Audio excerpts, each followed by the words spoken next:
La mayor locura de amor que alguien ha hecho por mí es recorrer más de 50 kilómetros en bici solo para verme 5 minutos.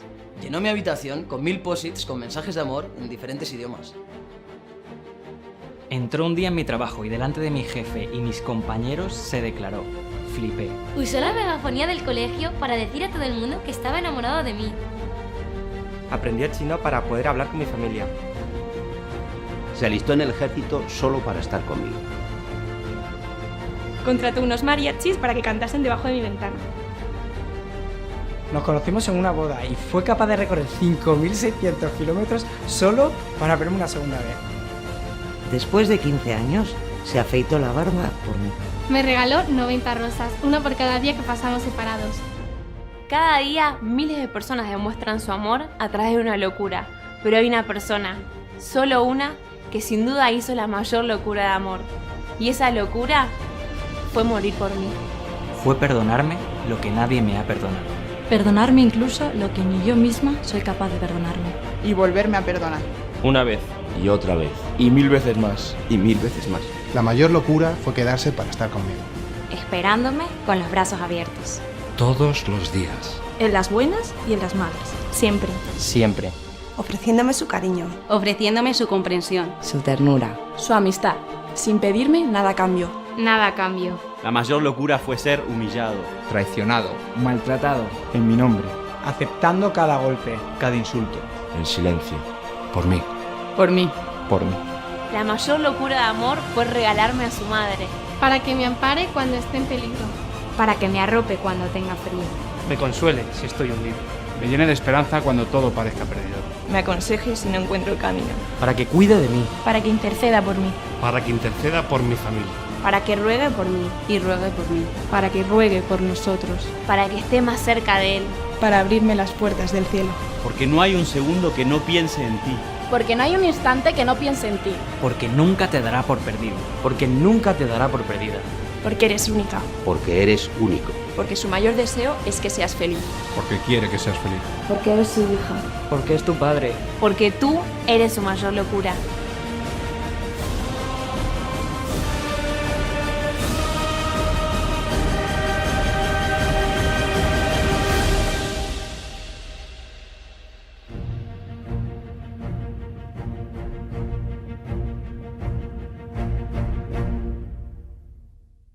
Muy buenos días, chicos, buenas tardes, buenas noches o el momento en que hayan elegido hacer esta tarea.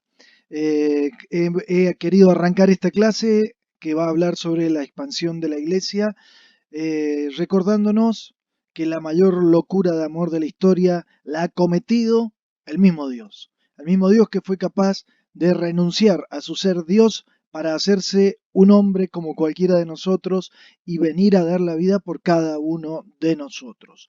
De esa fuerza, de ese encuentro, surge la fuerza que ha tenido el cristianismo para convertirse desde un puñado de personas miedosas, con mucho miedo porque habían matado a su líder, en una iglesia que se ha extendido por toda la tierra por 2000 años.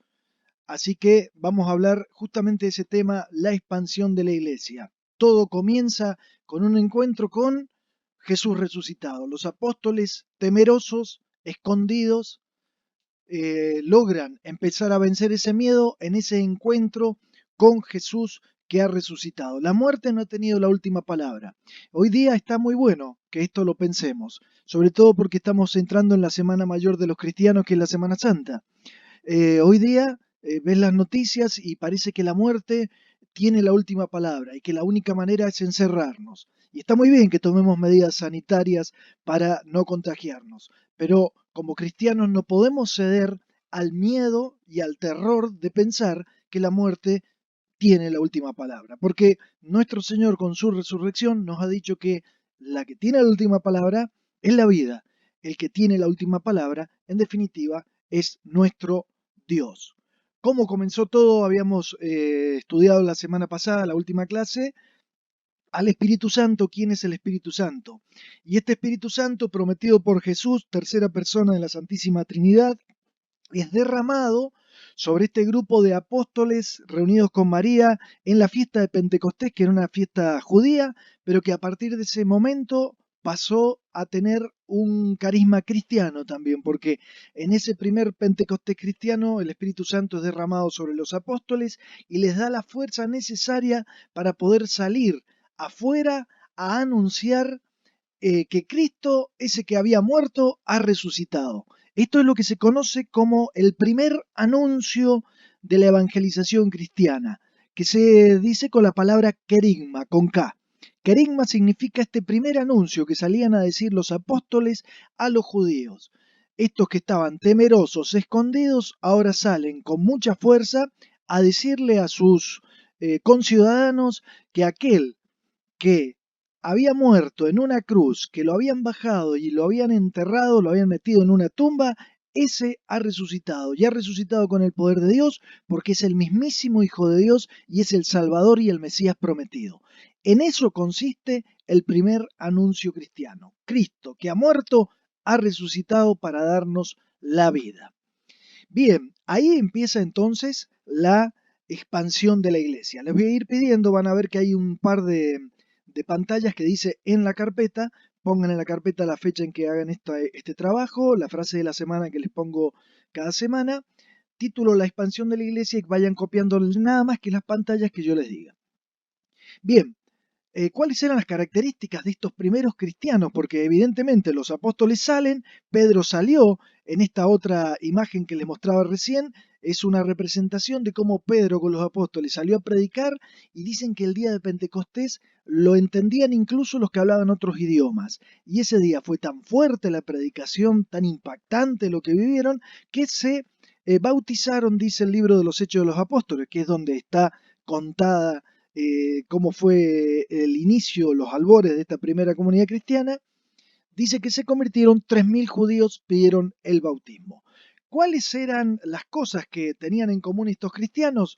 La mayoría procedía del judaísmo, por lo tanto es injusto decir los judíos no aceptaron a Cristo, porque en realidad toda la primera comunidad cristiana procedía del judaísmo. De hecho, Jesús profesaba el judaísmo y María y José eran judíos.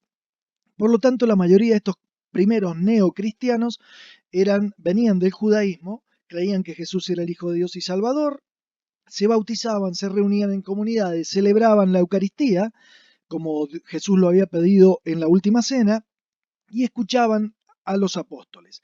En la siguiente pantalla les muestro un resumen cuáles eran, digamos, las 3 bases de esta vida comunitaria cristiana que contaba el libro de los Hechos de los Apóstoles. Dice que eran una multitud de creyentes que tenían un solo corazón y una sola alma, ¿no? Siempre cuando leemos esa primera comunidad cristiana es como la comunidad ideal cristiana.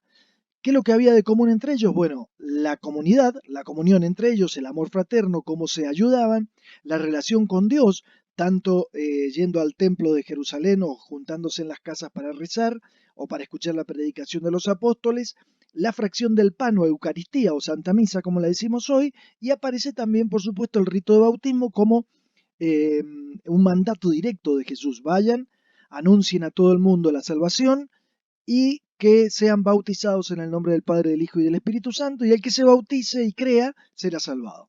La misión entonces es ir con esa buena noticia, con ese mensaje de evangelización, primero a los judíos y luego se va a ir extendiendo hacia los pueblos de afuera de la Palestina, ¿no?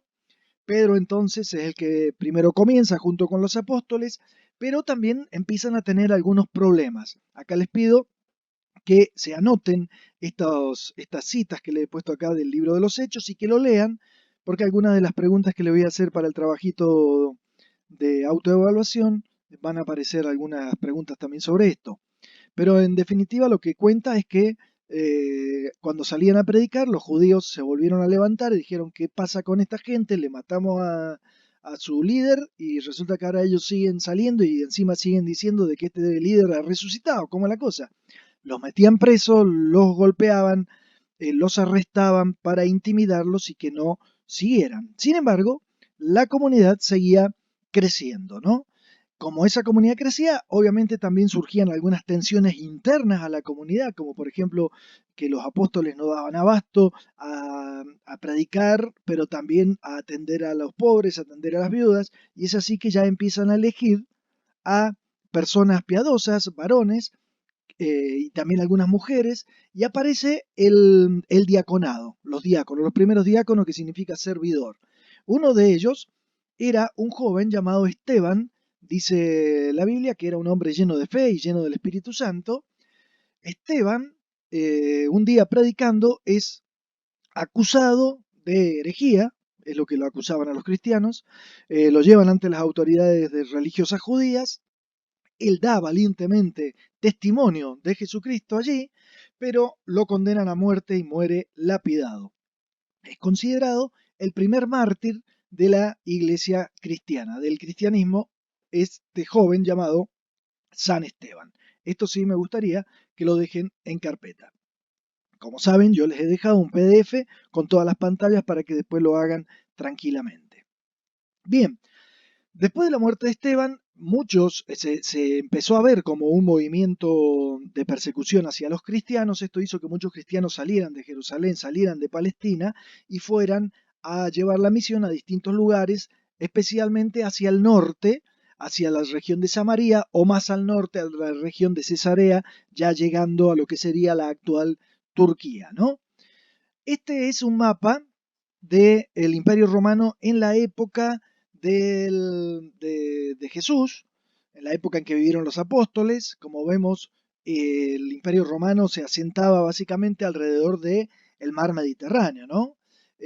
Ahí vemos la parte donde está Jerusalén, que es la parte donde vivió Jesús y donde son originarios todos los apóstoles. El Imperio Romano, digamos, era prácticamente el mundo cultural y el mundo conocido de la época. En este contexto aparece un personaje que va a terminar siendo importantísimo en la expansión del cristianismo, que es el famoso San Pablo. Pero San Pablo no se llamó siempre Pablo, sino que antes era conocido como Saulo de Tarso. Tarso era la ciudad donde él había nacido, al norte en la actual Turquía, y era un estricto judío, ¿sí? Un judío totalmente estricto, que fue educado por Gamaliel y que se convierte en un gran perseguidor de los cristianos porque los consideraba que eran una secta.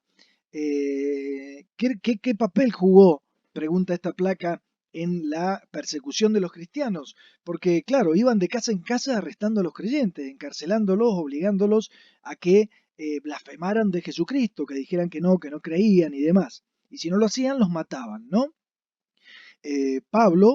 Saulo, digamos, también hacía esto. De hecho, esto que veíamos recién de San Esteban, que fue el primer apedreado y muerto de los cristianos, cuenta el libro de los Hechos de los Apóstoles que el mismo Saulo estaba presente el día que lo apedrearon. No dice que él lo mató, que él le tiró piedra, pero sí dice que él tuvo en sus manos la ropa de los que apedrearon y mataron a Esteban. A tal punto llegó su celo, su bronca contra los cristianos, que le pidió poderes a los sacerdotes para poder ir a arrestar afuera de Jerusalén a gente y traerla a estos cristianos presos para que sean juzgados en Jerusalén. Entonces, acá a continuación les dejo algunas páginas que ya después quiero que las lean ustedes para no estirar este audio demasiado, pero como cuenta el libro de los Hechos de los Apóstoles, la conversión de Pablo. Saulo dice, cuando iba de camino a buscar a esta gente para traerlos presos, se le aparece, tiene una visión, tiene un encuentro con Jesús resucitado, que asimismo se presenta como el Señor al quien él persigue. Dice, yo soy Jesús a quien tú persigues. Jesús se pone en el lugar de los cristianos perseguidos, ¿no? Como la iglesia somos un solo cuerpo con Cristo, en cierta manera, un cuerpo místico obviamente, de tal manera que cuando es perseguido un cristiano, en realidad es el mismo Cristo el perseguido. Los otros que iban con él no vieron, o sea, vieron que él se cae del caballo o como sea, que tiene una visión, que se queda ciego, y lo llevan a Damasco. En Damasco el Señor le manda a un tal Ananías, un discípulo, para que lo vaya y lo cure y lo bautice y así es que Pablo recupera la vista, se produce en él una gran conversión y le manda a decir: el Señor, hermano Saulo, me ha enviado a ti el Señor Jesús, el que se te apareció en el camino por donde venías, para que recobres la vista y seas lleno del Espíritu Santo. ¿Sí? Ahí estuvo varios días y dicen que, claro, fue una gran noticia para los cristianos, pero una noticia rara porque desconfiaban. ¿Cómo? Este dice que antes metía preso a la gente, ahora le tenían miedo, ahora se hace el cristiano, ¿no será que nos está engañando, no? Bueno, tuvo que pasar un tiempo para que Saulo, que se cambia el nombre a sí mismo, se llama Pablo. Ahí lo vemos cuando Lucas lo cuenta en el capítulo 13, versículo 1. Dice entonces Saulo, también llamado Pablo. Pablo evidentemente ha hecho una gran conversión, ha cambiado su vida y ha querido cambiar su nombre, o el mismo Cristo le ha dado un nombre nuevo, el nombre de cristiano, ¿no? Muy bien, Pablo se convierte entonces de perseguidor en un hombre perseguido, porque claro, se hizo cristiano y ahora sus amigos, los judíos, los fariseos, los saduceos, lo empiezan a perseguir a Pablo. Entonces Pablo sale, se va al norte, se establece por Antioquía. Ahí fíjense, está marcada la ciudad de Tarso, que es de donde era original Pablo. Y desde Antioquía, Pablo dice: hay que llevar la evangelización a todos, no solo a los judíos, sino que Cristo ha muerto por todos los hombres del mundo. Entonces hay que ir a predicar a los paganos. Paganos se consideraban a los politeístas, a los que no eran judíos, a los extranjeros. Entonces fíjense, primer viaje va a recorrer toda la parte esta de lo que sería Turquía, ¿no? Fundando algunas comunidades y volviendo a Antioquía entre el año 45 y 49. Luego hace otro viaje más, que también sale de Antioquía, empieza a fundar comunidades que nos van a sonar conocidas como Corinto, Tesalónica, Éfeso, que después Pablo les va a escribir cartas, que son algunas de las cartas que nos han quedado en el Nuevo Testamento. Y allí Pablo también, que se había enterado que en Jerusalén los cristianos sufrían mucha persecución y estaban muy empobrecidos, hace lo que sería la primer, ¿cómo sería? Caritas de la historia, la primer juntada de dinero para los pobres de la historia, ¿sí?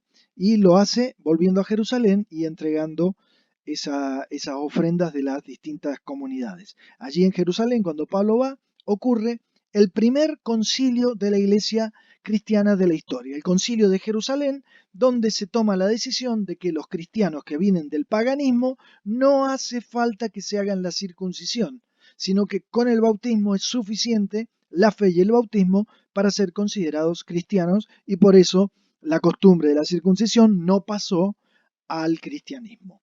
En el tercer viaje vuelve a recorrer Pablo todo esto, todas las mismas comunidades que había fundado, lo va visitando de nuevo, vuelve de nuevo a Jerusalén, pero cuando vuelve a Jerusalén finalmente los judíos lo logran meter preso, lo entregan a las autoridades romanas y obviamente pedían que lo crucificaran.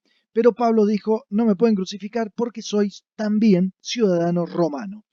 Efectivamente, parece que Pablo, que era de una buena familia y había tenido una muy buena educación, no sabemos si es porque su padre era romano o porque su padre había comprado la ciudadanía romana.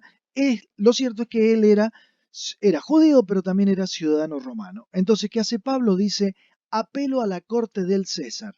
La idea de Pablo era que había que llevar la evangelización hasta Roma. Entonces encontró en las cadenas, en la cárcel, la posibilidad de ir a Roma. Entonces dijo: apelo a la corte del César. Entonces, las autoridades romanas lo mandan por barco hasta Roma, hasta Italia.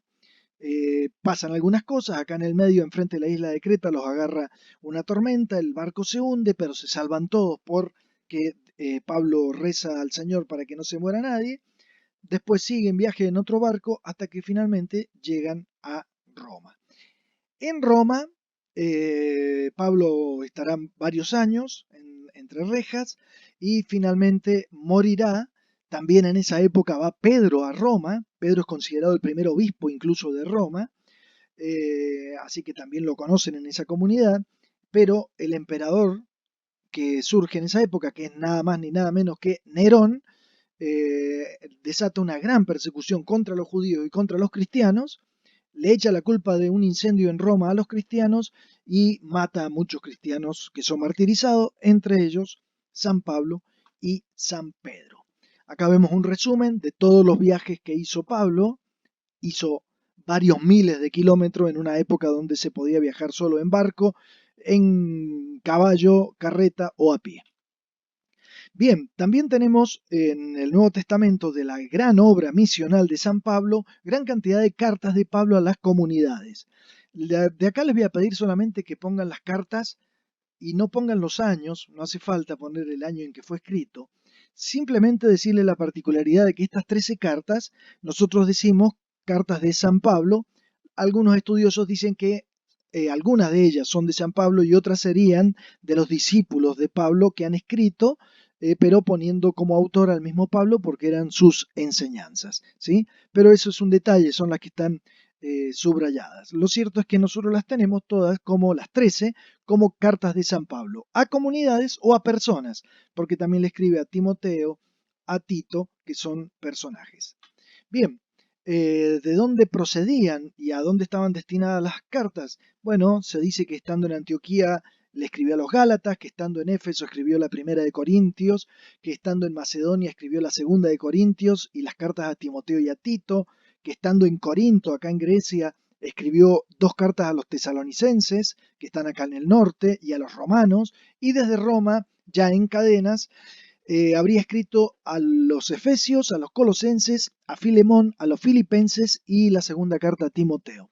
¿Por qué pongo hebreos entre signo de interrogación? Porque en una época se decía que era una carta de Pablo, hoy día ya no se considera la carta a los hebreos como de San Pablo, ya que tiene un estilo totalmente distinto al de Pablo. Por último, acá tenemos el martirio de San Pedro y San Pablo en Roma. A la derecha vemos a Pablo decapitado, porque al ser romano no se lo podía crucificar, ser ciudadano romano, y a la izquierda a San Pedro, que fue crucificado, pero pidió ser crucificado de cabeza para no morir igual que nuestro Señor. Les dejo ahora un videíto con la expansión a través de 2000 años del cristianismo.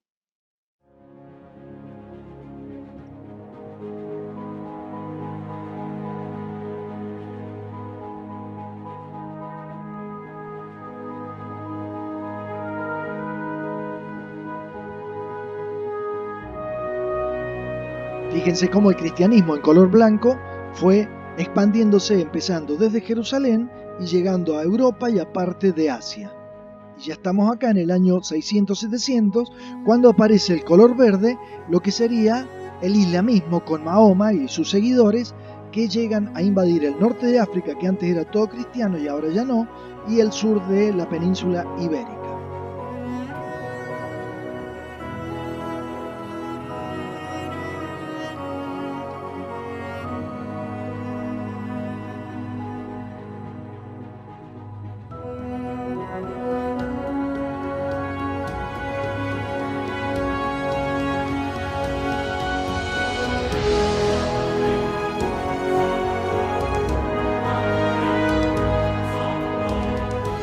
Evangelización de América, vemos ahí.